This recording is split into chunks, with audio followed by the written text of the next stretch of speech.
Et ben voilà, on y est. Oh, ça fait bizarre de ressortir l'appareil photo. Vous n'imaginez même pas. Au niveau de la batterie, je pense qu'on est ok. Il va falloir que je reprenne l'habitude de vous regarder sur l'objectif et pas sur mon retour caméra là au-dessus. Ouais, il y a eu un petit changement, vous avez vu. Bah, le temps passe, hein, je vous dirais. Voilà, hein, la quarantaine s'installe avec les petits mots de vieillerie, on va dire ça comme ça, qui vont avec. Et notamment la baisse de vision. Ce qui explique le port des lunettes, mes amis. Sinon, je ne me vois pas trop au niveau du retour, donc ça peut pas le faire. Et oui, que voulez-vous? C'est la vie. Donc bonjour et bienvenue à tous et bienvenue dans ce fameux bilan des 1 an post-bypass et des 8 ans de sleeve. Je vous dirais 1 an et demi post-bypass. C'est une vidéo que j'aurais dû logiquement vous faire au mois de septembre-octobre puisque le bypass, j'ai été opérée en septembre 2022. Et nous sommes actuellement déjà tout début mai, même si très clairement, on va pas se le cacher, on est plus sur un temps d'automne qu'un temps d'été, voire même de printemps, hein, tout simplement. Déjà, on demande juste un temps de printemps, non, on est plus sur un temps d'automne.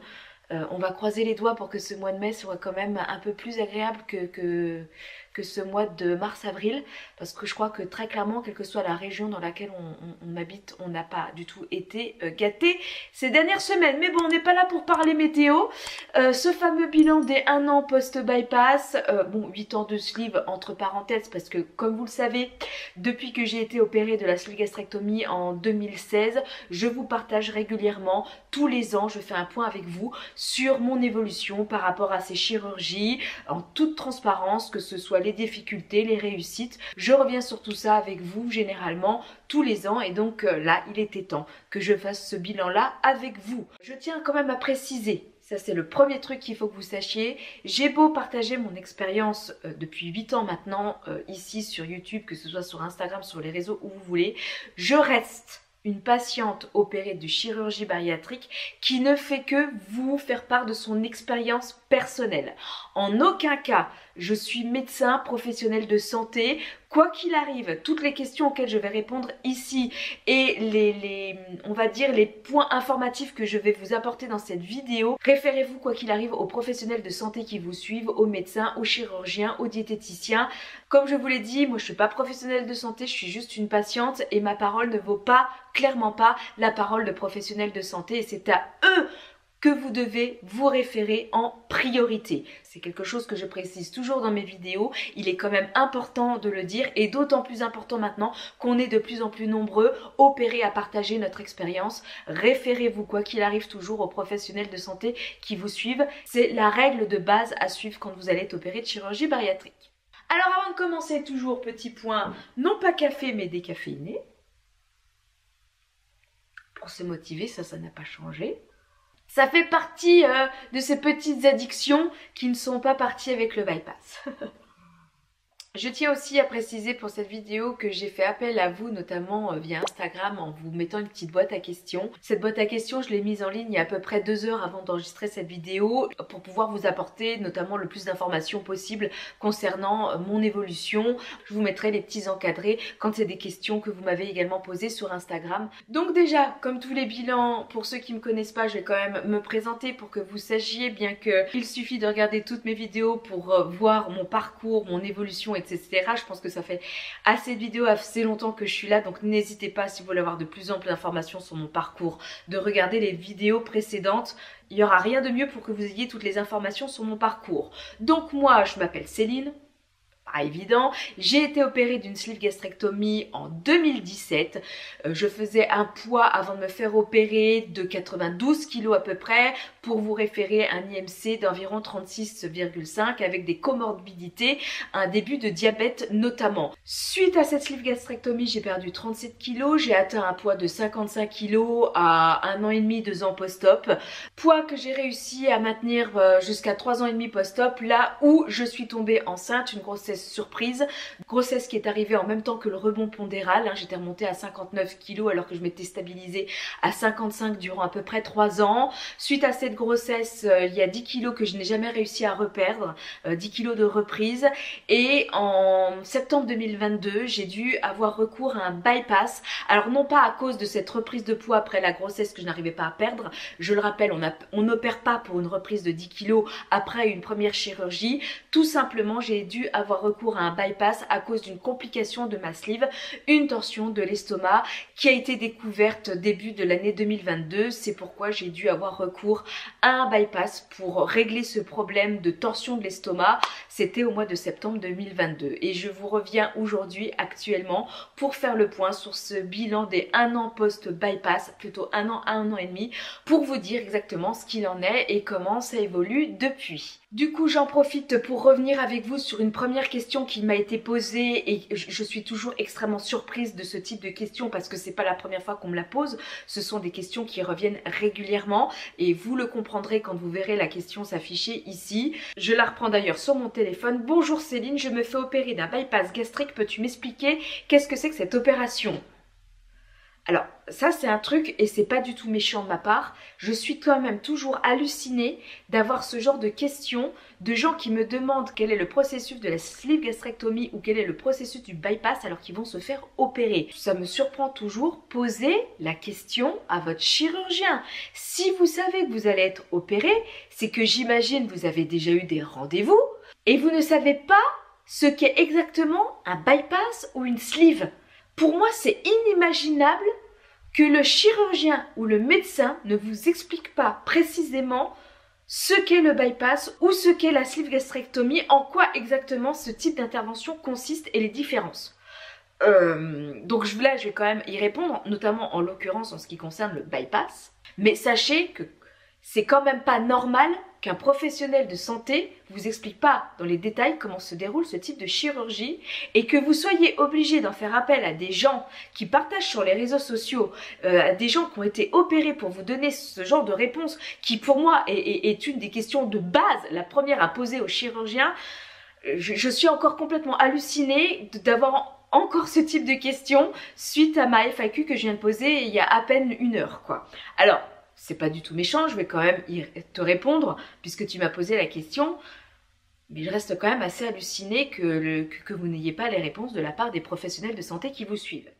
Alors, qu'est-ce que le bypass? Contrairement à la sleeve, qui est juste une technique de restriction alimentaire en vous coupant une partie de l'estomac afin de réduire la prise alimentaire, le bypass, lui, allie la technique de restriction et de malabsorption. C'est-à-dire qu'on réduit la capacité de l'estomac en une petite poche de 15 à 30 ml et on y rattache une partie de l'intestin grêle. Je vous mettrai peut-être un petit schéma là si vous ne comprenez pas, pour que ça puisse un petit peu plus vous parler. Cette partie de l'intestin grêle qu'on y rattache, ça s'appelle une malabsorption par dérivation intestinale. C'est-à-dire que les aliments ne passeront pas dans la totalité de l'intestin et qu'il n'y aura qu'une partie qui seront absorbées. C'est une intervention qui se pratique depuis environ 50 ans. Donc on a quand même pas mal de recul sur ce type d'intervention. Par contre, ça reste une intervention où les mécanismes sont quand même assez complexes, tout simplement parce que le bypass va induire des modifications au niveau des hormones intestinales, au niveau du microbiote intestinal, au niveau de la formation du glucose qui s'appelle, que je ne me trompe pas parce qu'elle n'est pas facile depuis tout à l'heure, je répète le mot, j'y arrive pas, la néuglucogénèse intestinale. En fait, c'est au niveau, comme je vous disais, de la formation du glucose. Ça va induire des modifications sur tout ça. Et donc, pour faire simple, sur votre sensation de faim et sur votre sensation de satiété notamment. Il faut savoir que en chirurgie de première intention et pas de seconde intention. Ça veut dire que quand c'est votre première chirurgie, la perte moyenne d'un bypass sur 2 ans est entre 40 et 45 kg.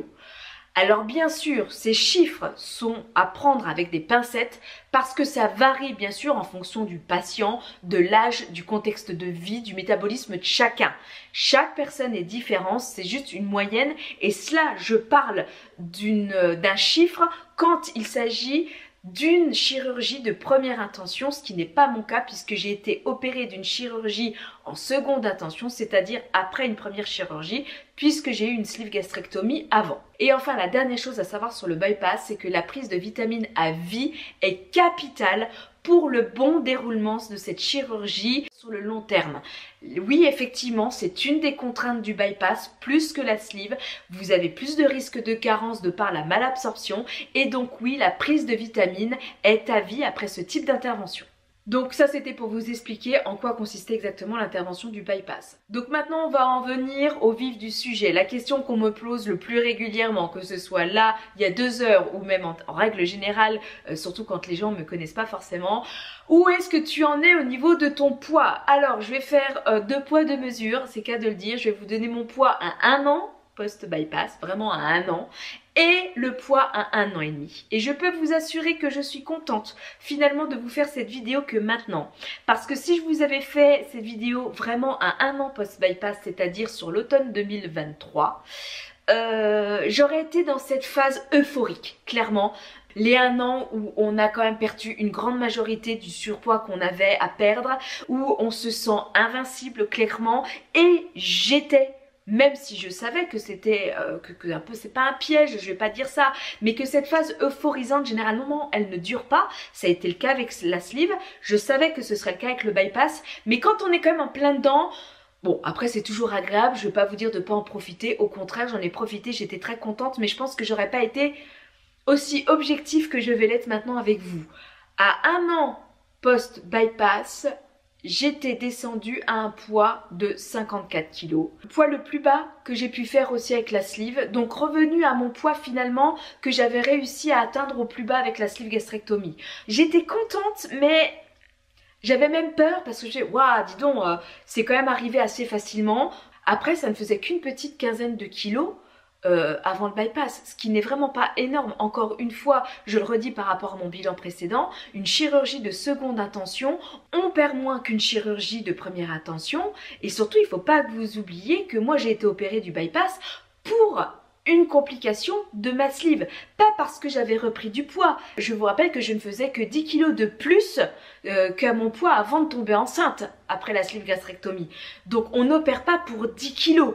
On m'a opéré du bypass parce que j'avais cette torsion de l'estomac, que malheureusement il n'y avait que le mécanisme du bypass qui pouvait arranger ça et qui a fait que finalement je n'ai pas tant perdu que ça, puisque le but n'était pas de me faire perdre du poids mais solutionner ce problème de twist en fait. Encore une fois, ce n'est pas une grande perte, mais j'ai quand même réatteint mon poids le plus bas que j'ai pu faire avec la sleeve. Donc cette sensation de légèreté, même si c'est que 15 kilos finalement, vous le ressentez vraiment dans vos tâches au quotidien. Dès que vous faites un effort physique, vous sentez que vous êtes quand même beaucoup plus performant, et j'étais vraiment dans cette dynamique. C'est d'ailleurs à ce moment-là où j'avais plein de projets dans ma tête, où j'avais une volonté de faire plein de choses. La fatigue, je la ressentais, ça on va y revenir, mais on va dire que j'avais plein de motivation. Mon sport, j'arrivais à le faire aussi régulièrement sans aucun problème. Enfin, vraiment j'étais bien, je me posais pas de questions, ça y est, c'était reparti comme avant ma grossesse en fait, sans même comment vous dire, ce petit point noir que m'avait causé aussi cette tension de l'estomac, qui faisait que je sentais bien qu'avec la sleeve il y avait quand même quelque chose qui n'était pas totalement au clair. Donc j'avais même plus cet inconfort alimentaire que j'avais avec la sleeve et la torsion de l'estomac qui était là. Donc même le confort alimentaire était amélioré, même si tout n'était pas parfait. Les problèmes de transit, tout ça, on va y revenir. Mais j'étais vraiment dans cette phase euphorisante qu'on a généralement 1 an et demi post-chirurgie bariatrique. Et ça, c'était super. Maintenant, à 1 an et demi, ça a un peu changé. Avec cette aiguille qui avait tendance parfois quand même un petit peu à remonter, il y a quand même si je sais que c'est un piège dans lequel il ne faut pas tomber, on ne se refait pas, cette petite angoisse du rebond pondéral qui a commencé à partir de début 2024 au mois de janvier à réapparaître. J'en ai fait d'ailleurs une vidéo, c'est une petite réflexion dont je vous ai fait part dans une des pauses café au mois de janvier. J'en ai même fait un reel d'ailleurs sur mes réseaux. Cette angoisse du rebond pondéral, même quand on est au poids le plus bas, on n'en profite pas à 100%. C'est quelque chose qu'on vous dit, qu'on nous répète généralement aussi, les professionnels de santé sont là pour vous le répéter, qu'il y a généralement ce petit rebond pondéral, qu'il y a de fortes chances que vous repreniez du poids quelques années, quelques mois, parfois ça arrive plus vite que prévu après la chirurgie, et donc on est un peu dans cette attente de quand est-ce que ça va remonter. Et effectivement, à partir du mois de janvier, j'ai été un petit peu dans cette attente déjà. J'avais cette petite épée de Damoclès qui commençait à peut-être devenir un peu trop présente et à me dire ça y est, les 1 an sont passés, il va falloir quand même que tu te prépares à ce petit rebond. Ceux qui me connaissent depuis longtemps, vous savez que je suis contrôle fric, que je fais les choses en général, je suis assez carrée. Forcément, dès que je sens qu'il y a une possibilité de perte de contrôle, je suis pas bien et c'est un de mes défauts. Donc surtout ne suivez pas du tout ce que je vous dis. Mais bon, je vous fais part aussi de ça. Il y a ce petit nuage noir qui est réapparu au début du mois de janvier et je pense que c'est important de vous en faire part pour que vous puissiez comprendre aussi au niveau de mon évolution maintenant à 1 an et demi. Du coup, pour répondre à la question, est-ce que je me suis stabilisée à 1 an post-bypass? Oui, je me suis stabilisée. On va dire à partir du mois de juillet, donc on va dire plus à 9-10 mois post-bypass que vraiment à 1 an. Et c'est vraiment, je pense, 55, mon point de forme sur lequel je me suis stabilisée. Maintenant, à 1 an et demi post-op, ça a évolué depuis 3 semaines, 1 mois. Seulement depuis 3 semaines, 1 mois. Donc depuis le mois d'avril, clairement, j'ai repris 2 kilos. Je vais pas dire que c'est le rebond pondéral qui s'installe, je ne pense pas et j'en suis à 99% convaincue. C'est juste le contexte de vie. Et ça, c'est quelque chose dont je vous parle souvent, énormément dans mes vidéos. Je passe actuellement une période assez difficile, notamment dans ma vie professionnelle, qui est, depuis le début de l'année 2024, beaucoup source de tension, d'angoisse, parce que pour ne rien vous cacher, je ne sais pas trop où je vais et comment je vais. Même à l'heure actuelle, là où je vous parle, je n'ai clairement encore pas toutes les réponses. Disons que c'est une situation pour moi qui suis comme contrôle fric, comme je vous le disais il y a 2 secondes, qui est très inconfortable pour moi parce que j'avais dans le but de réduire un petit peu mon temps de travail pour ne rien vous cacher, pour pouvoir consacrer un petit peu plus de temps juste pour moi, sans parler forcément des partages sur les réseaux, plus de temps à me consacrer pour moi et actuellement c'est juste impossible de pouvoir le faire. Donc je suis dans une situation dans laquelle je suis littéralement coincée, au sens propre comme au sens figuré, et dans laquelle je n'ai encore absolument pas les réponses quant à mon avenir professionnel. C'est source d'énormément d'angoisse, d'inconnu, qui fait que dans ces cas-là, je retombe dans la chose dans laquelle je suis toujours retombée pour me réconforter, l'alimentation doudou, l'alimentation réconfort. Je suis repartie dans les grignotages pour me calmer, pour essayer de gérer ce stress. Alors, j'en suis consciente, c'est déjà une très grande chose, vous allez me dire. Je l'assume puisque je vous en parle ouvertement ici, sans aucun complexe et sans aucun problème. J'arrive à contrôler ces prises alimentaires. Je me rends bien compte quand je mange pour combler quelque chose, que ce soit une angoisse, un stress, etc., quand je perds pied. Et je me rends bien compte que quand je mange de manière beaucoup plus saine et que je ne comble pas une émotion. Ça vous prouve une fois de plus qu'on n'est pas guéri de cette maladie qui est l'obésité et surtout pas finalement des TCA. La plupart des gens qui sont opérés de chirurgie bariatrique, on est victime de troubles du comportement alimentaire. Et très clairement, j'ai beau avoir été suivie psychologiquement, j'ai beau le savoir, j'ai beau être consciente de cela, on n'en guérit pas comme ça. Et dès que vous avez une situation qui vous replonge dans des états émotionnels où les seules solutions que vous avez réussi à apporter depuis votre enfance est finalement l'alimentation, et ben vous retombez très facilement dedans. À l'heure actuelle, je fais un poids de 57 kg, j'ai repris 2 kg.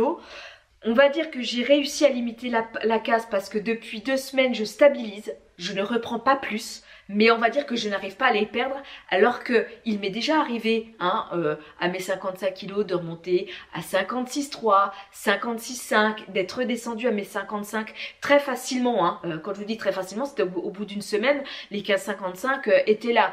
Là, clairement, ça va faire 1 mois, je suis à 57,3, 57,4. On sent que ça a du mal à redescendre et pour l'instant, je préfère être dans cette phase de stabilisation parce que je me dis que pour l'instant, le contexte de toute manière ne m'aidera pas à redescendre et peut-être que mon corps ne veut pas redescendre. Le but est pour l'instant de stabiliser mon poids, de ne pas le forcer à redescendre pour pas ne recréer une frustration ou des restrictions alimentaires, pour ne pas retomber là-dedans, surtout ne pas retomber dans les restrictions, ce qui pourrait tout dérégler alors que très clairement ça n'est pas le but. C'est pour ça que je vous disais en début de vidéo que j'étais contente de vous faire ce bilan qu'à 1 an et demi post-bypass et pas 1 an, parce que je n'aurais pas eu le même discours si je vous avais fait cette vidéo sur l'automne.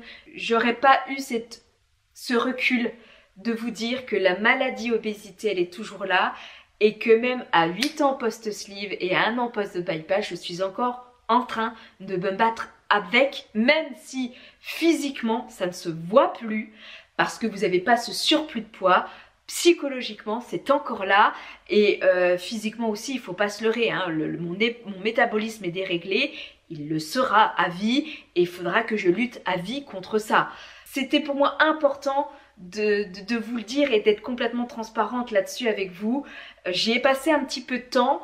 Vous dire que quand vous voyez des vidéos de gens à 2-3 ans post-op qui sont encore dans cette phase euphorisante, dites-vous que c'est qu'une vidéo à un instant T et qu'il y a de très fortes chances que ça ne durera pas dans les années qui suivent. Malheureusement, l'obésité est une maladie contre laquelle on va devoir se battre toute notre vie. Autre point abordé concernant mon évolution sur ce bilan, au niveau de mon suivi. Alors, je suis toujours suivie régulièrement, ça c'est quelque chose, vous le savez, hein, encore une fois, je suis quelqu'un d'assez carré là-dessus. Je suis suivie régulièrement par un médecin nutritionniste, hein, ça n'est pas mon chirurgien, c'est le médecin nutritionniste qui coordonne tout mon parcours depuis ma sleeve gastrectomie en 2017.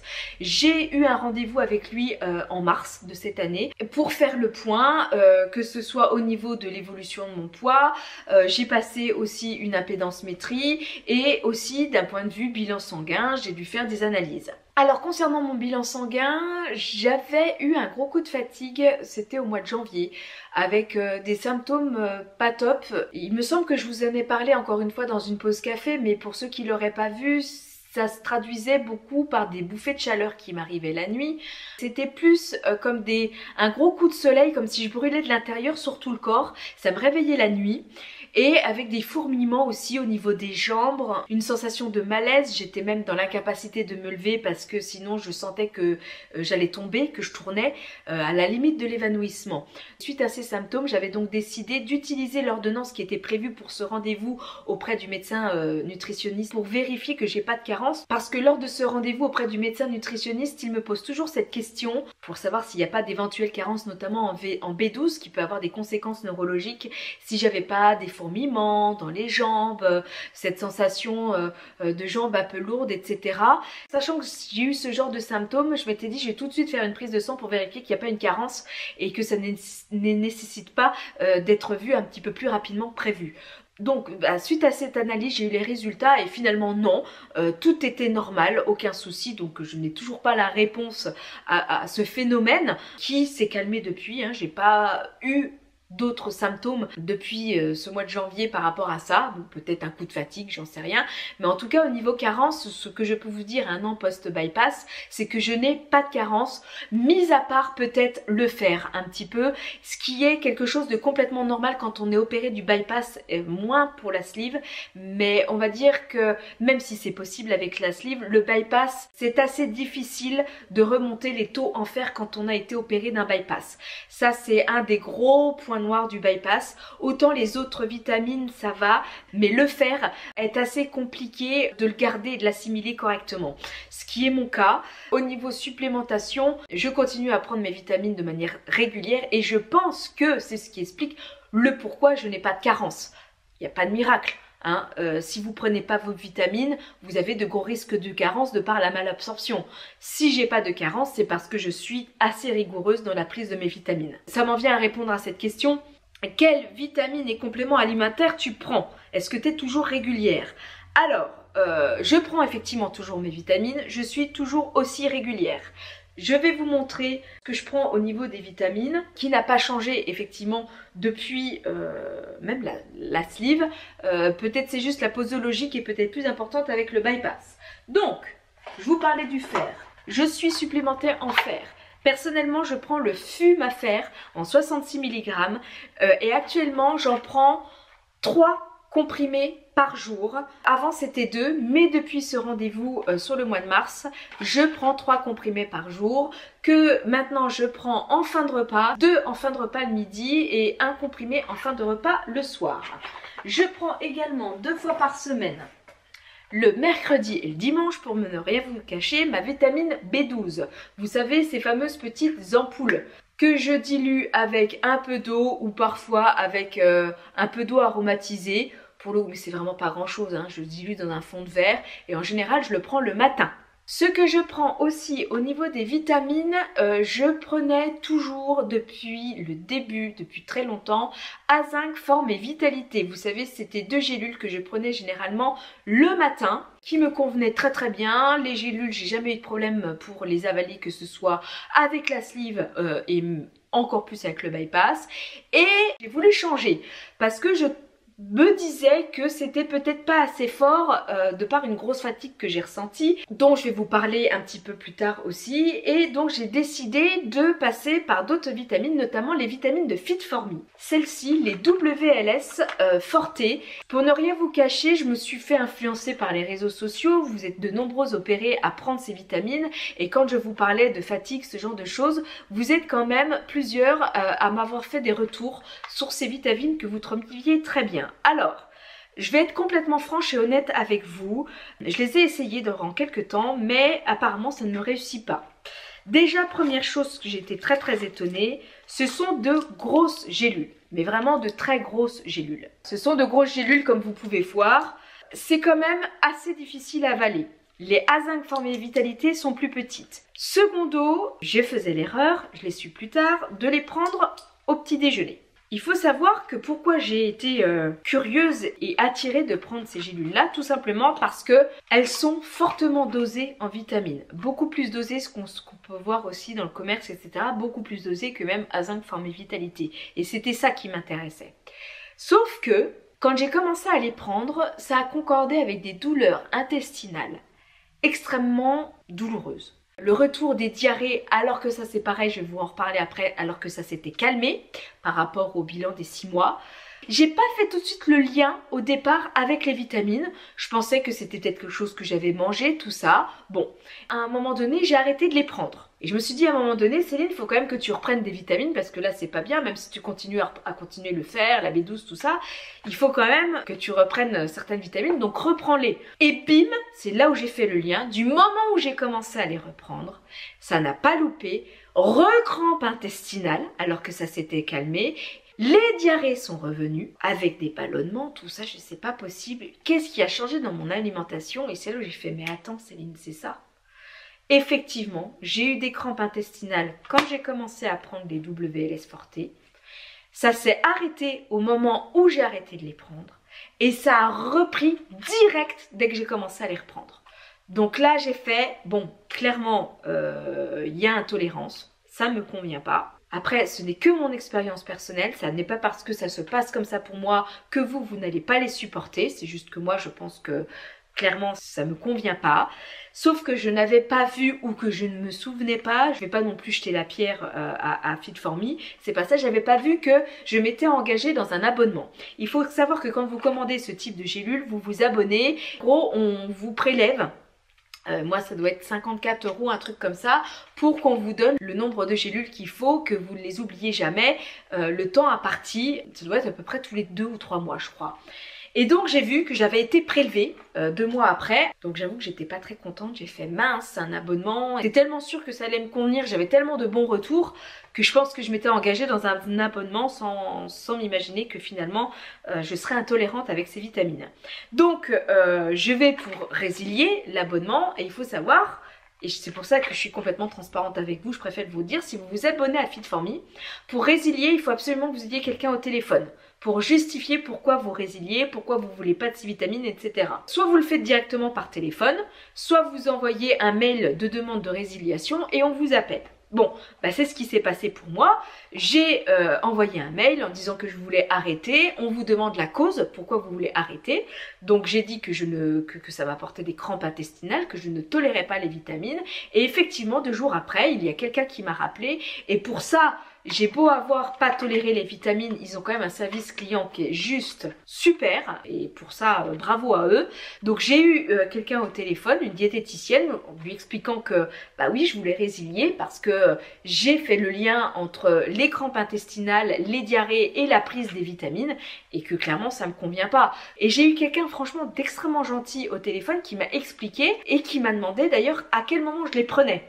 Donc là, moi j'ai dit que je les prenais le matin. Elle m'a dit ah oui, c'est pas le meilleur moment pour prendre ce vitamine parce qu'elle m'explique qu'effectivement ce sont des cachets qui sont fortement dosés et que le matin, clairement, c'est pas le meilleur moment puisque c'est au moment où le transit se remet en place. Donc elle m'a dit écoutez, ce que je vous conseille, je prends en compte votre demande, mais c'est d'essayer quand même de prendre ces compléments plutôt le soir, le midi ou le soir en fin de repas. Et pas à jeun, en fin de repas, parce que là, vous les tolérez peut-être mieux. Essayez pendant encore une semaine, 15 jours, et voyez si vraiment ça va pas. Pendant ce temps-là, moi, je résilie quand même. En tout cas, je mets en pause votre abonnement. Si ça va pas, vous nous renvoyez le supplément qu'on vous a envoyé, vous nous le renvoyez et on résilie, il n'y a pas de problème. Et entre-temps, je vous envoie aussi les vitamines sous une autre forme, sous une forme à croquer, qui est là. Les WLS Forte. Voilà, mais en mode, non pas gélule, en mode en cachet comme ça à croquer.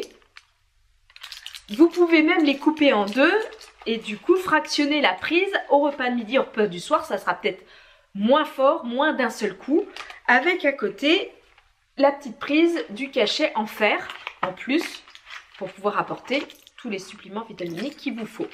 En sachant que quand je prenais ces WLS, je prenais pas le Fumafer qui est là parce que je savais qu'il y avait déjà du fer là et que ça pouvait me donner des crampes intestinales. Bien sûr, hein, j'ai pas fait l'erreur. Je vous le dis parce que c'est quelque chose que vous pourriez me dire en commentaire. Non, je faisais attention de ne pas prendre mes compléments en fer quand je prenais les WLS Forte puisqu'il y avait déjà du fer dedans. Donc elle m'a dit essayez, je vous envoie gratuitement ces formes-là, vous essayez pendant une semaine et vous voyez si ça vous convient. Alors j'ai essayé de reprendre le soir les gélules, comme c'était conseillé, ça n'a pas loupé, alors ça n'a pas été directement le soir, mais dès le lendemain matin, j'avais des crampes intestinales avec des diarrhées. Donc je me suis dit impossible, cette forme-là ne me convient pas, quel que soit le moment de la journée où je les prends. Et actuellement, je suis en train d'essayer ces formes-là et je suis pas, je vous cache pas, complètement convaincue. Donc je pense que c'est super parce que ce sont des compléments alimentaires qui sont fortement dosés. Par contre, peut-être un petit peu trop en ce qui me concerne avec le bypass. Je les supporte pas. Je préfère être transparente avec vous. Moi personnellement, ça me convient pas. C'est pas que j'aime pas Fit4Me, au contraire, j'ai trouvé qu'ils ont été super au niveau du service client parce qu'ils m'ont expliqué, on a essayé de trouver des solutions et vraiment si ça me convient pas, ils m'ont pas forcé à les prendre, ils m'ont pas essayé à me convaincre. Ils m'ont dit vous me renvoyez les boîtes que vous avez en trop, on résilie l'abonnement, il n'y a aucun problème à cela. Et j'ai trouvé ça super bien de pouvoir parler avec eux, d'essayer de trouver des solutions. Là-dessus, n'hésitez pas, ils sont vraiment extrêmement à l'écoute. Donc je vais pas non plus en faire que des critiques, pas du tout. Je pense que c'était simplement que moi, avec le bypass et avec mon métabolisme, ça ne me convient simplement pas. C'est pour ça d'ailleurs, petit disclaimer, faites très attention quand vous prenez des compléments alimentaires, des suppléments via des personnes qui en parlent sur les réseaux sociaux. Parce que finalement, peut-être qu'effectivement ça convient à ces personnes-là, mais peut-être que vous, ça ne vous convient pas. Effectivement, moi, ces gélules-là, je les ai prises, je les ai commandées parce que j'en ai entendu parler sur les réseaux, mais jamais, par exemple, mon médecin nutritionniste m'en a parlé. Lui, il est toujours resté depuis 8 ans maintenant, donc c'est quand même pas rien, sur les A5 Forme et Vitalité, ça n'a jamais changé. Avec une supplémentation en fer, le Fumafer, que je tolère. Par exemple, le Thymopherol, je le tolère absolument pas. J'ai réussi à trouver les cachets qui me convenaient. Et d'ailleurs, pourquoi avoir voulu changer, je sais pas. Céline, elle a voulu tester. Bon, bah voilà, ça n'a pas marché. Je crois qu'il faut que je revienne à la base et ce qui me convient depuis le départ, quoi. Quitte à augmenter éventuellement les doses de ce que je prends au départ, mais pas passer sur autre chose.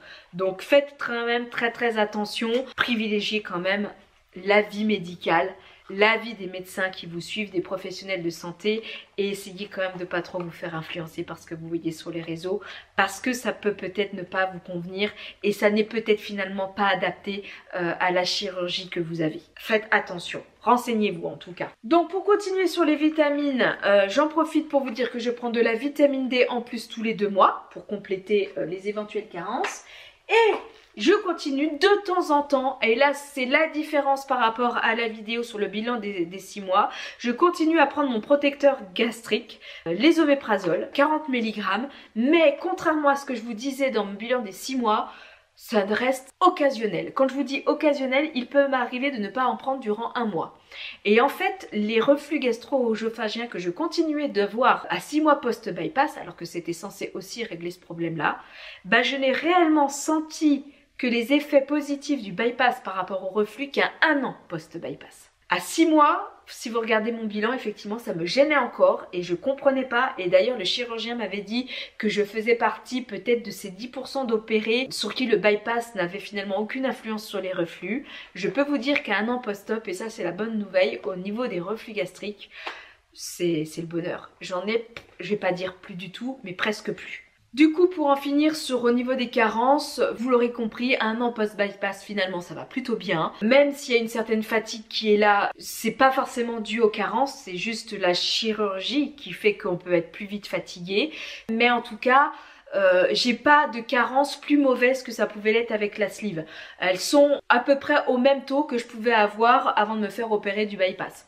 Mis à part le fer. Voilà, j'ai une supplémentation en fer qui a dû être augmentée à 1 an post-bypass. C'est le point noir du bypass. Durant ce rendez-vous avec donc ce petit point, cette petite mise au point sur mes carences, on a vu aussi avec l'impédance mètre que j'ai passé que j'avais, contrairement aussi au bilan des 6 mois, un peu baissé en masse musculaire, ce qui veut dire que la masse graisseuse avait un peu augmenté, même si le poids à l'époque n'avait pas bougé, hein, j'étais toujours à 55, aucun problème, il n'y avait pas de variation de poids, et ben ouais, j'avais perdu plus en masse musculaire, et donc à partir de là, il a été décidé, d'en plus des vitamines dont je vous parle ici, de me supplémenter en protéines. Ça, c'est aussi une des nouveautés, et c'est ce qui change par rapport à la sleeve, c'est que maintenant, depuis 1 mois à peu près, je suis supplémentée en vitamines et je prends les vitamines Fortiline qui sont là. Alors ça existe en sachet, mais là c'est en pot. C'est une espèce de poudre, hein, voilà, je vous montre. Comme ça, voilà, que vous mettez dans votre yaourt, dans vos sauces, tout ça, au moins 1 fois par jour. Vous avez les doses hein, qui vous sont prescrites, 3 dosettes, pour avoir votre dose de protéines, parce que effectivement, l'impédance mètre a montré que j'avais quand même une masse musculaire qui est assez faible, ce qui n'est pas forcément en soi une très bonne nouvelle, puisque vous le savez, c'est la masse musculaire qui permet de brûler les calories. Donc moins on a de masse musculaire, moins on brûle de calories, plus on a de possibilités, de chances de reprise de poids. Et ça je veux pas, ça m'embête un peu. Donc là oui, j'ai beau continuer à avoir une activité physique, je fais de l'aquabike, je continue 2 fois par semaine. Si vous n'avez pas assez de protéines, eh ben vous prenez dans le peu de masse musculaire que vous avez et vous n'en faites pas de nouvelles. Et donc voilà, c'est un cercle vicieux. Donc voilà, depuis maintenant 1 mois, je suis supplémentée en protéines. C'est un peu contraignant, je vais pas vous le cacher. J'y pense pas forcément. C'est pas si désagréable que ça, j'avais un peu peur que ce soit un petit peu pâteux, notamment dans le yaourt, tout ça. Non, c'est une poudre qui se dilue finalement assez bien. Je n'ai pas tenté de le mettre encore dans des boissons. J'ai peur que ça rende la boisson un peu trop épaisse et là de m'écœurer un peu. Je vous avoue que la plupart du temps, je le prends avec un yaourt. Et oui, je suis humaine, il m'arrive de zapper. Contrairement aux vitamines où je suis assez carrée, j'avoue que les protéines, c'est pas simple d'inclure ça dans sa routine, même si ça reste primordial. Je suis transparente avec vous, c'est assez difficile à mettre en place, ou en tout cas de l'inscrire dans une habitude quotidienne. Ce qui a changé aussi, puisqu'on est un petit peu dans les vitamines et tout, le fer, etc.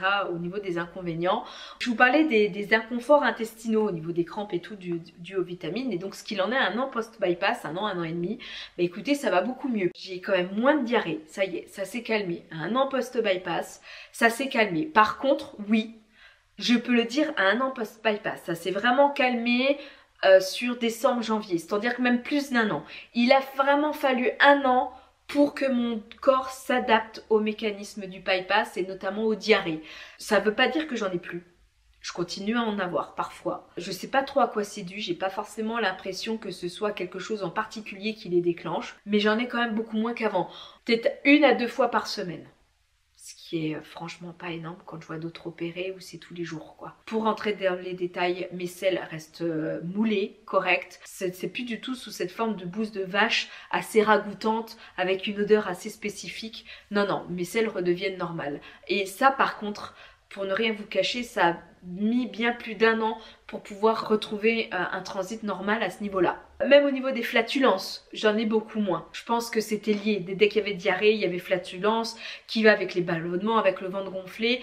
J'ai nettement moins de flatulences qu'avant. J'en ai toujours un peu, faut pas se leurrer. Oui, je pète plus qu'avant.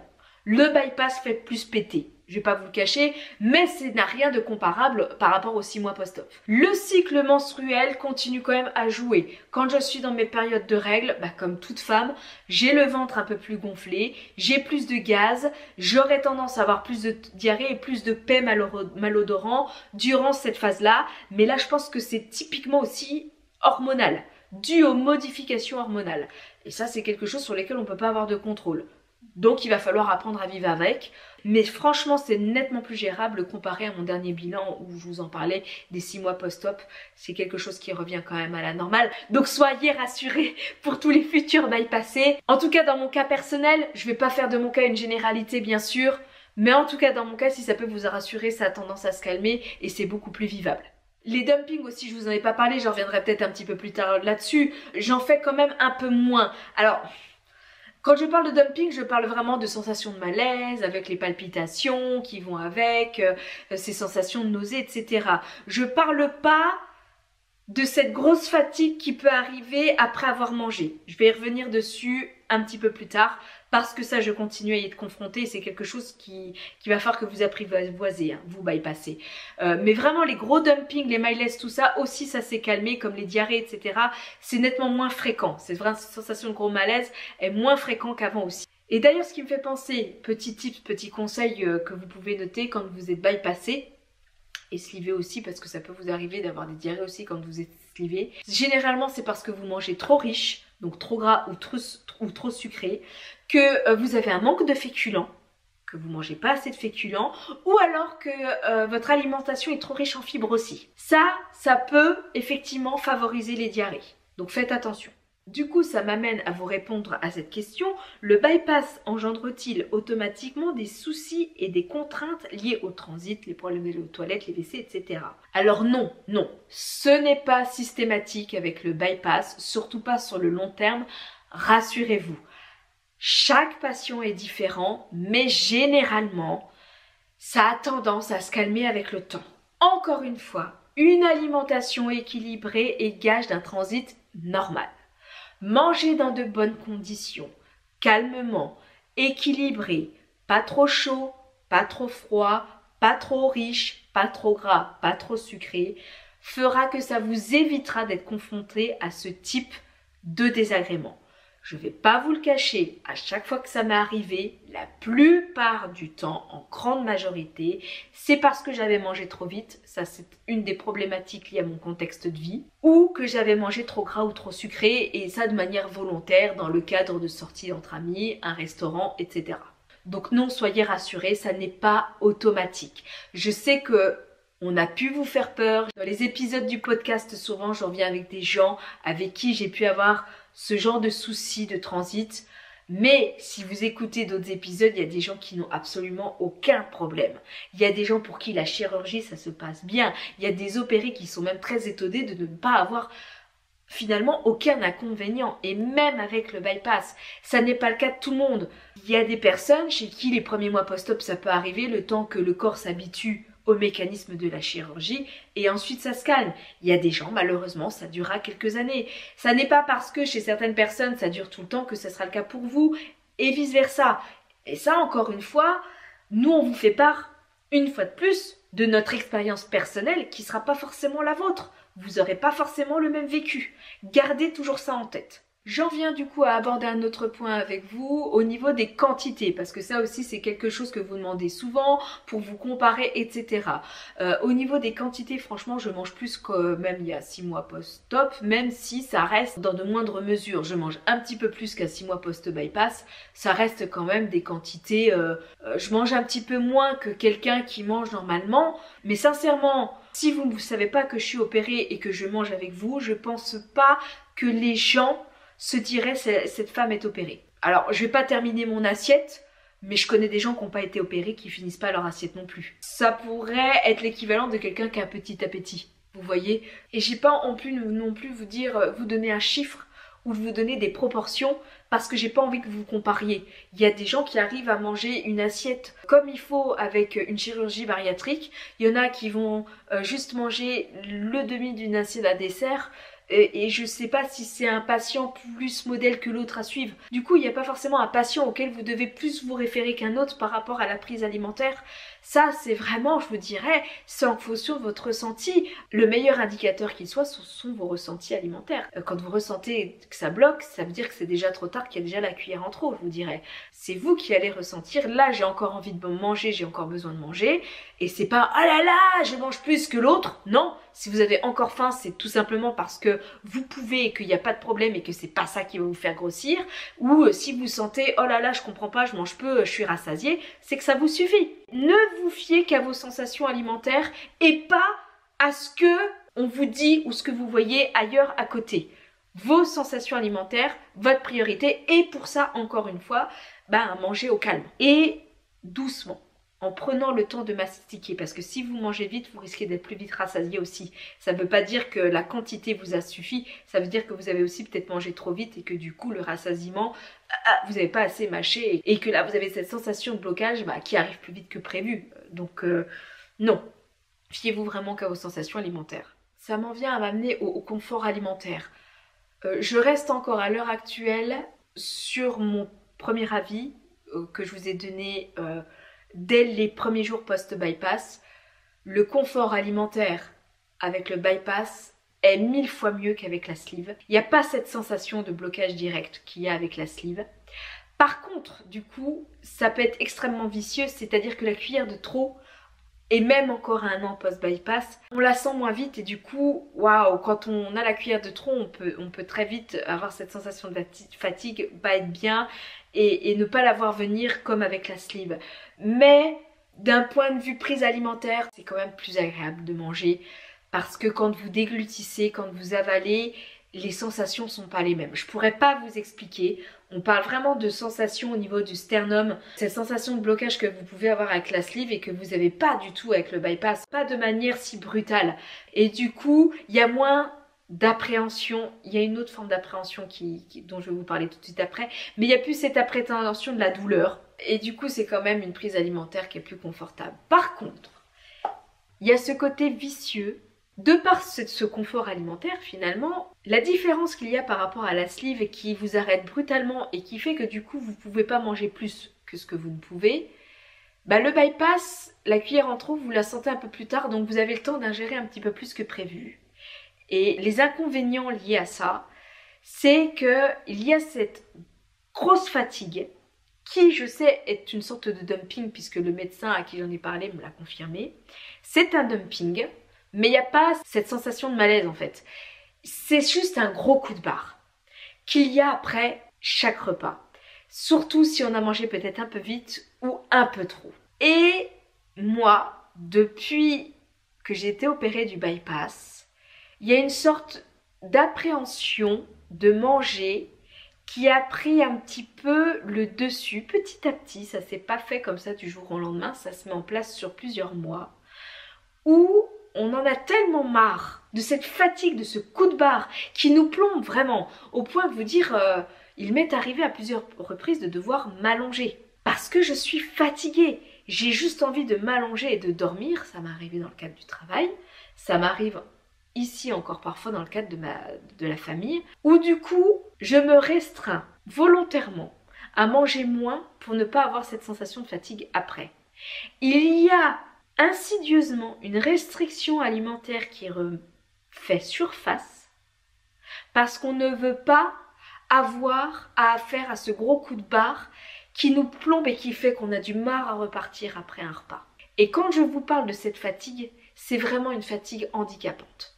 Le plaisir de manger est moindre qu'avant, même si la prise alimentaire est plus confortable. Et c'est ça qui est du coup extrêmement, qui est peut-être le plus difficile à vivre. Ce n'est pas les douleurs que peut apporter par exemple la sleeve, tout ça, même les dumpings, c'est des inconvénients. C'est que votre rapport à l'alimentation, il change. Et mon rapport à l'alimentation a plus changé avec le bypass qu'il n'a changé avec la sleeve. De par ces gros coups de barre, induits par la malabsorption en fait, tout simplement. Le mécanisme du bypass fait que quand on a mangé, ça nous demande énormément d'énergie pour digérer et du coup vous avez cette grosse sensation de fatigue qui peut être parfois difficile à vivre. Donc pour l'éviter, sans vous en rendre compte, vous mangez peut-être un petit peu moins, vous évitez un petit peu plus les choses grasses, les choses riches, les choses sucrées, les choses finalement de base qui vous font plaisir, parce que vous ne voulez pas avoir à affronter ce coup de pompe. Et du coup, dès que vous mangez des choses que vous aimez, vous êtes dans l'appréhension de vous dire, est-ce que du coup je vais pouvoir gérer la fatigue que va générer ce plaisir alimentaire.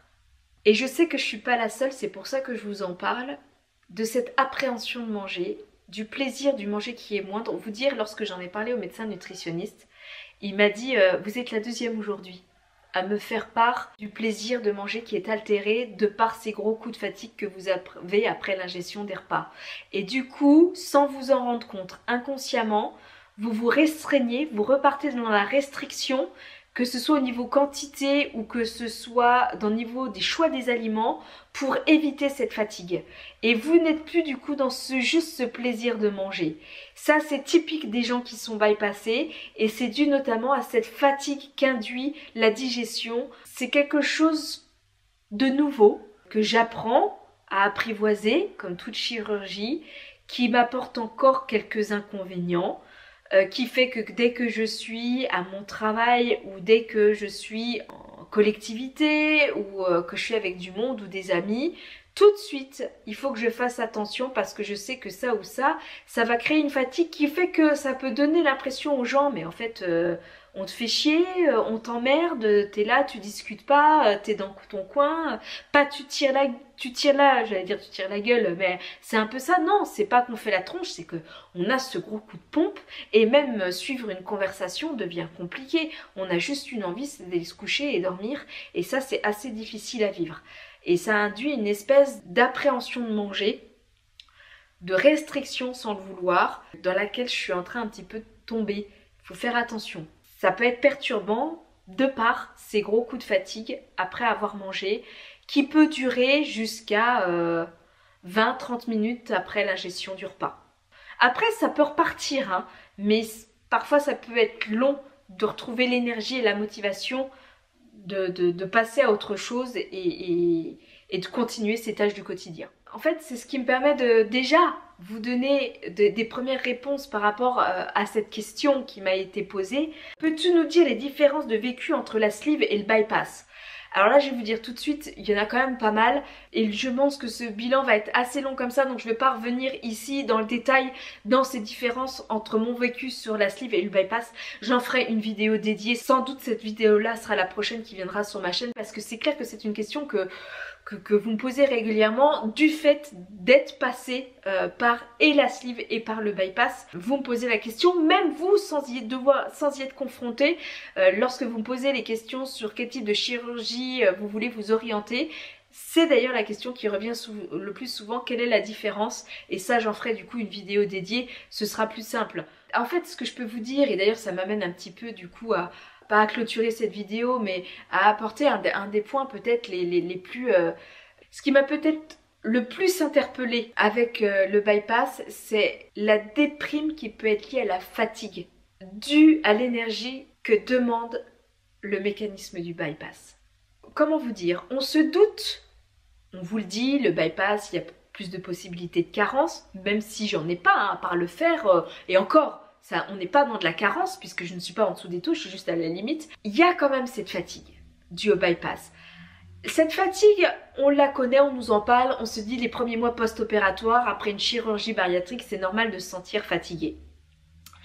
Mais bizarrement, comparé à la sleeve, le post-op de la sleeve a été plus difficile à vivre, mais sur le long terme, malgré le twist, je mets de côté la torsion de l'estomac, niveau énergie, dynamisme, avec la sleeve, franchement, ça se passait super bien. Contrairement au bypass où le post-op a été super, avec la sleeve, ça a été beaucoup plus compliqué. Par contre, sur le long terme, les inconvénients dus à la fatigue perdurent. Et ça, on ne s'attend pas à ça. Parce qu'on se dit que c'est normal d'être fatigué les premiers mois post-chirurgie. On n'arrive pas à assimiler le fait que cette fatigue, il va falloir peut-être apprendre à vivre avec le bypass. Contrairement à la sleeve. Et ça, c'est pas facile parce que cette fatigue, parfois, peut vous entraîner dans un état dépressif. Un manque de motivation. Je vous parlais de cet état euphorisant à un an post-bypass où j'avais plein de projets en tête. C'est d'ailleurs au mois de septembre que j'ai enfin pris le temps de m'atteler à créer mon podcast. J'avais plein de projets en tête, à tout reprendre, mon partage sur les réseaux, tout ça. J'étais dans cette phase euphorisante. Et à 1 an et demi, je suis contente encore une fois de faire cette vidéo maintenant, je me rends compte que je suis limitée. Et d'ailleurs, vous l'avez vu, j'ai pas réussi à revenir de manière régulière parce que je suis limitée. Il n'y a pas que le contexte de vie qui est compliqué par cette fatigue. Je suis limitée aussi par cette fatigue qu'induit le bypass en fait. Et qui fait que le soir, quand j'ai eu ma journée de boulot, quand je me suis occupée de mes enfants, avant, avec la sleeve, j'arrivais, même si j'avais pas encore Jules à l'époque, mais là, Jules, il a 4 ans, donc c'est même plus pareil, quoi. Il ne demande pas autant d'attention que quand il était plus petit, ce qui me permettrait d'avoir plus de temps à vous consacrer aussi. Mais non, il y a cette fatigue à laquelle je ne m'étais pas préparée, qu'induit le bypass, même à 1 an, 2 ans post-op, et qui peut perdurer pendant, je pense, encore pas mal de temps. Cette fatigue-là fait que vous n'avez plus la motivation de vous atteler à autre chose. Vous n'avez qu'une seule envie. Votre corps vous le dit, va te coucher, j'ai besoin de sommeil, il faut que je dorme. Et ça, c'est vraiment la chose à laquelle je ne m'étais pas du tout préparée avec le bypass. J'avais beau en avoir entendu parler, je me suis dit, ouais, c'est une fatigue comme après une intervention. Non, c'est une fatigue latente qui est toujours plus ou moins là et avec laquelle il va falloir apprendre à conjuguer. Finalement, je me rends compte que je suis seulement à 1 an et demi, là au mois de mai où je vous parle, enfin, ça a commencé déjà au mois d'avril, je suis dans cette phase d'acceptation qu'il va falloir que j'apprenne à vivre avec et que ça va devoir d'impliquer de ne pas en faire autant que j'aurais voulu en faire il y a encore 2-3 mois par rapport à mon partage sur les réseaux par exemple ou même par rapport à de l'activité sportive. Je voulais augmenter mon activité sportive. D'ailleurs, l'activité sportive, pour faire un petit point comme ça vite fait, je continue mon activité sportive. Ça, le sport, c'est quelque chose que je continue régulièrement. 2 fois par semaine, j'essaye de faire au moins mon aquabiking. C'est quelque chose que je voulais augmenter à 3 fois par semaine. Je me rends compte que c'est quelque chose qui est encore à l'heure actuelle difficile à mettre en place. Non pas par un manque de temps, non pas par un manque de motivation, mais parce qu'il y a cette fatigue qui est toujours latente et qu'il faut toujours avoir cette volonté, cette surmotivation de devoir se mettre le coup de pied aux fesses pour faire quelque chose. Je me sens quand même plus fatiguée qu'avant et je suis seulement maintenant, je me suis bagarrée encore dans cette fin d'année et début d'année. Je pensais que c'était dû, pour rien vous cacher, à mon contexte de vie. Je pensais que je vivais une période actuellement, je vous le cache pas, qui est relativement difficile, notamment ma vie pro, vous le savez, je vous en ai parlé là un petit peu en début de vidéo. Et je m'étais dit, c'est peut-être ça. Et je me rends compte que non, il n'y a pas que ça. Il y a cette espèce de fatigue qui est latente et qui ne me quitte jamais. Et ça, du coup, c'est vraiment difficile de se dire que bon Céline, tu vas pas pouvoir tout faire. Et dans tes tâches au quotidien, tes tâches hebdomadaires dans la semaine, tu vas être obligé de fractionner. Tu vas peut-être être obligé d'en faire moins. Et je suis dans cette phase actuellement où je suis en train de me dire, même vous partager des vidéos, même être plus présente sur les réseaux, je pourrais pas l'être autant que j'aurais voulu, même si j'ai eu l'occasion finalement de le faire, parce qu'il va falloir que je prenne plus de temps de repos que je l'aurais cru. Pour ma forme physique, pour ma forme mentale. Acceptez que je ne vais pas pouvoir tout faire. Voilà, acceptez que vous allez peut-être pas pouvoir tout faire. Parce qu'il va falloir que vous conjuguiez avec cette fatigue et il va vous falloir peut-être plus de temps de repos qu'avant. Ne pas confondre finalement un manque de motivation, de la procrastination, j'allais dire. Non, c'est juste de la fatigue, mais une réelle fatigue. Et il est possible que vous deviez plus vous reposer, que vous ayez besoin plus de temps de sommeil qu'avant pour vous sentir bien. Ça me permet finalement de vous expliquer aussi pourquoi je n'ai pas réussi à revenir aussi régulièrement que je l'aurais voulu. C'est pas juste le contexte de vie, c'est pas juste un manque de temps, c'est surtout une fatigue avec laquelle je suis obligée de conjuguer et où je me rends compte qu'à un moment donné, je suis obligée de privilégier mon temps de sommeil au sacrifice du temps que je pouvais passer avant à monter des vidéos, à travailler dessus, etc. J'accepte maintenant de le faire de manière moins régulière. Ce n'est pas que je suis moins méritante qu'une autre, moins volontaire, c'est juste que j'ai plus besoin de repos et que c'est ainsi et que voilà, je ne peux pas faire autrement de toute manière. Depuis que j'ai commencé à travailler là-dessus, accepter le fait que je ne peux pas tout faire, bah finalement je vais sur la voie de l'apaisement. Alors c'est assez récent, je vais pas dire que tout est débloqué, que j'ai tout compris et que tout va mieux et que tout va bien dans le meilleur des mondes, mais je me rends compte qu'au niveau de mes grignotages, je suis un peu plus apaisée que ces dernières semaines. Comme je vous l'ai dit, j'ai réussi à stabiliser mon poids, à éviter que la reprise de poids continue à se faire. J'ai réussi à retrouver une alimentation un petit peu plus apaisée aussi et être moins dans le grignotage, moins dans la compensation parce que je suis dans l'acceptation aussi. Finalement, je me rends compte que toute l'expérience que j'ai acquis quand même après toutes ces années de chirurgie bariatrique commence à porter leurs fruits. Parce que, je vais être honnête, à l'époque de la sleeve, là je vous parle d'avoir repris 2 kilos, mais j'aurais été dans un état de panique incroyable, ce qui n'est plus le cas là. Oui, je vous en parle parce que je ne vais pas dire que je suis contente d'avoir repris 2 kilos. Je reste honnête avec vous, mais je suis pas dans l'état de panique dans lequel j'étais au moment du rebond pondéral avec la sleeve, juste avant que je tombe enceinte de mon petit dernier. J'étais vraiment paniquée, j'étais obsédée par ça, je le suis beaucoup moins. Donc non, ça a fait son chemin. Franchement, ça a fait son chemin. Je me sens quand même plus apaisée, je suis quand même si je vous en parle, moins omnubilée par le poids et la reprise de poids. C'est un des conseils que je pourrais vous donner avant de donner les autres conseils, parce que ça c'est aussi une question qu'on m'a posée. Je suis dans la normalisation de l'échec, mais j'ai pas envie de parler d'échec parce que reprendre du poids n'est pas un échec, c'est une rechute, il faut tirer les leçons de ça. C'est pas parce que vous avez repris de poids que vous êtes en échec, comme le disait Delphine dans un des podcasts. C'est pas parce que vous étiez en rémission et que d'un seul coup le cancer est revenu que c'est de votre faute. Jamais à un moment donné le médecin vous dira que c'est votre faute. Bon quand vous avez repris du poids après une chirurgie bariatrique, c'est pas un échec. Faut pas oublier qu'on est malade, c'est pas un échec, c'est juste une rechute. Et ça, il faut le normaliser. Il faut être plus doux avec soi-même au final. Accepter qu'on est fragile, accepter qu'on a des failles, accepter qu'on n'est pas parfait, tout simplement. Que la vie, il y a des hauts, il y a des bas, et nous, on a nos qualités et nos défauts. Et qu'on ne peut pas être toujours dans la perfection. La perfection n'existe pas, c'est pas possible, on ne peut pas tenir toujours dans le contrôle non plus. Il ne faut pas que votre confiance en soi soit altérée par des pseudo-échecs. C'est pas parce que vous vous sentez plus fatigué, plus triste, que vous êtes moins battant ou moins fort qu'un autre. Et au contraire, l'accepter, accepter cette fragilité, accueillir ces moments de difficulté, les vivre pleinement finalement, est la meilleure manière d'en sortir. Je me rends compte que cette expérience de la chirurgie bariatrique, elle m'a appris à façonner différemment mon mental pour être capable d'évoluer, capable d'encaisser les échecs, j'allais dire, mais le mot c'est pas échec, mais d'affronter ces difficultés-là de manière plus sereine. Et en fait, finalement, de tirer les leçons des difficultés que j'ai déjà affrontées avec la sleeve.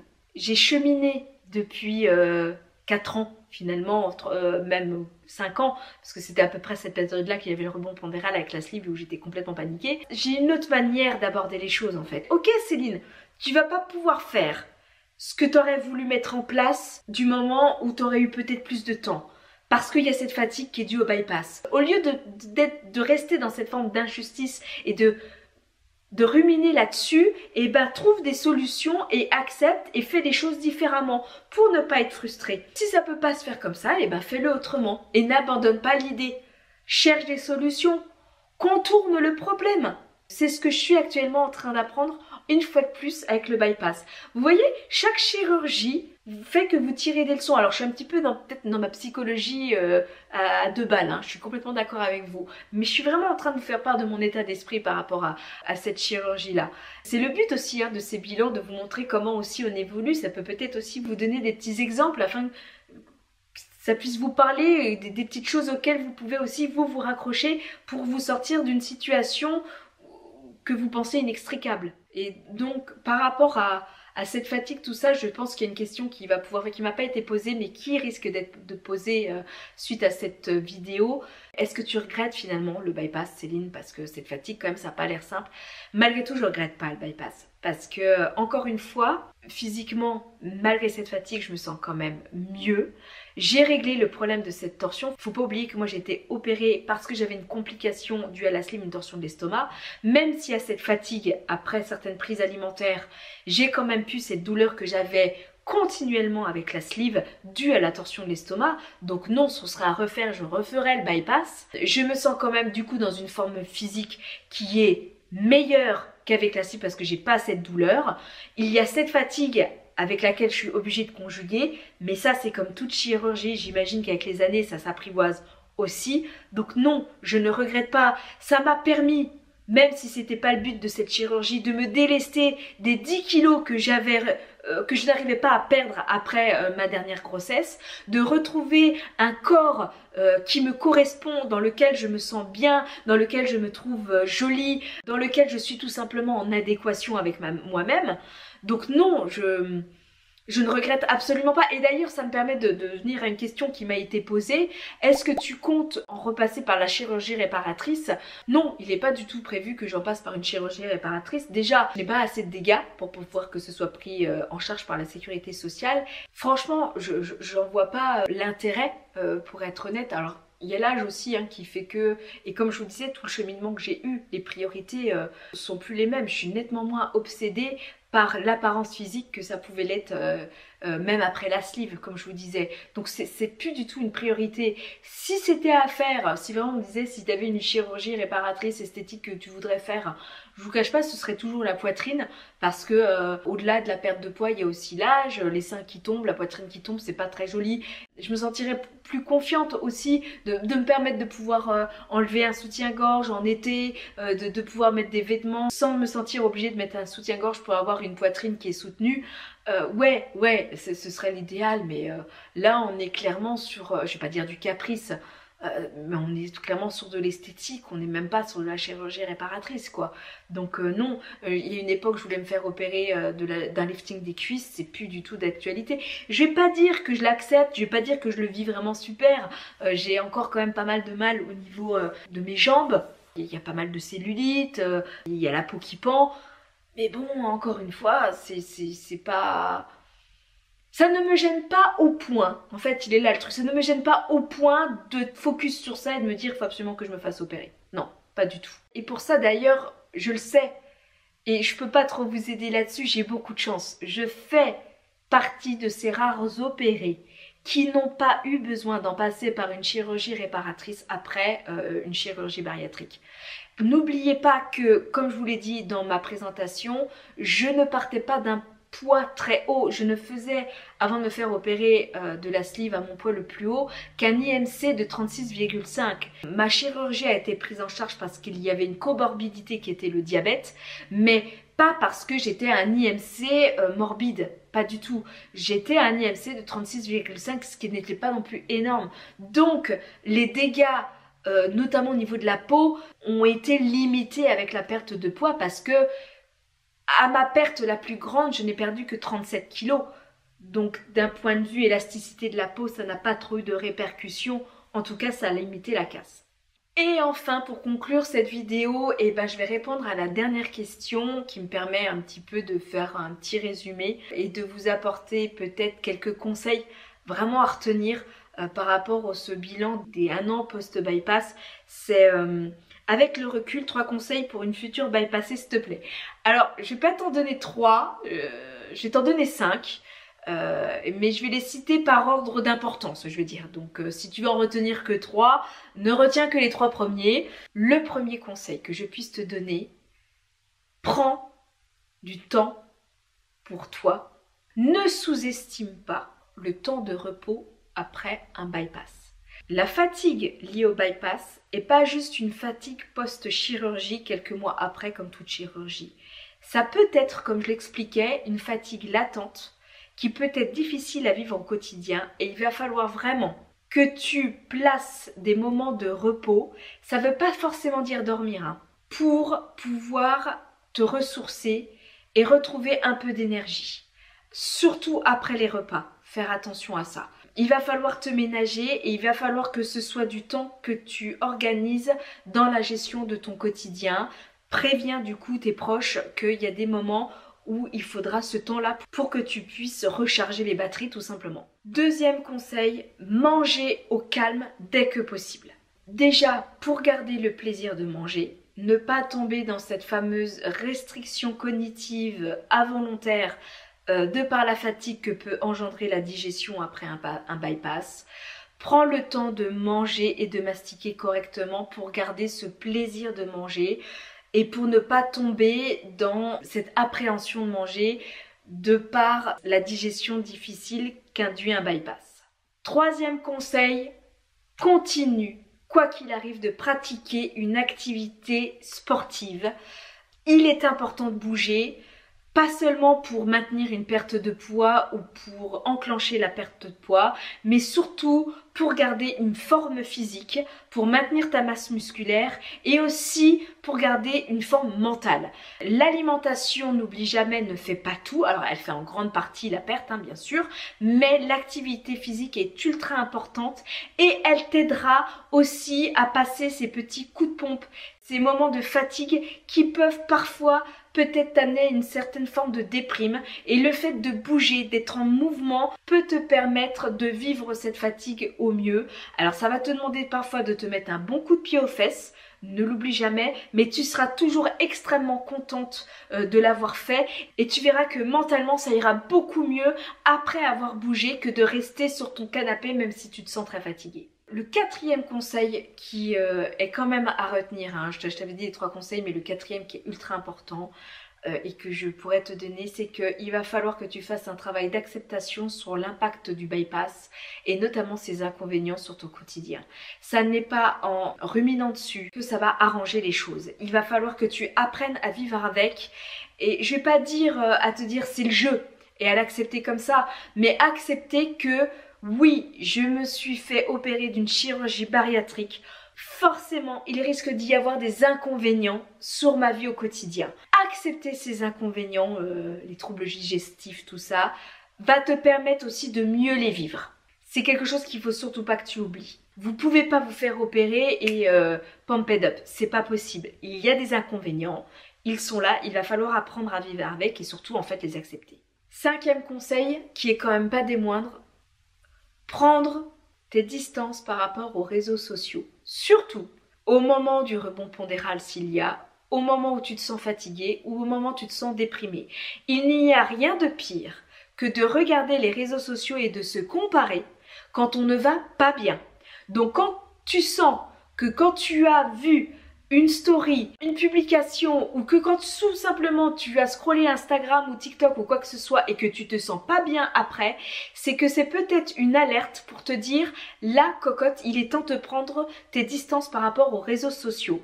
Se comparer n'est pas bien de base, mais se comparer quand en plus on va pas bien, ça n'apportera rien de positif. Donc évitez de trop traîner sur les réseaux sociaux, ça n'est pas la vraie vie.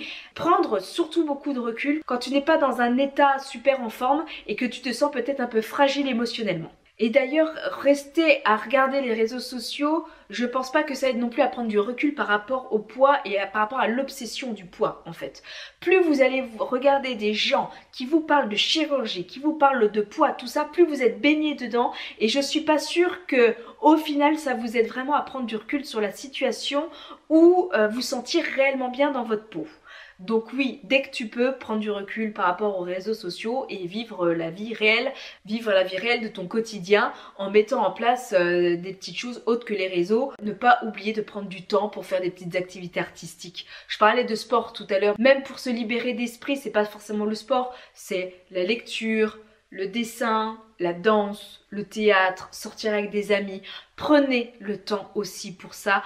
Prendre de la distance par rapport aux réseaux ne veut pas juste dire ne soyez pas connectés et laissez votre téléphone de côté. Faites autre chose.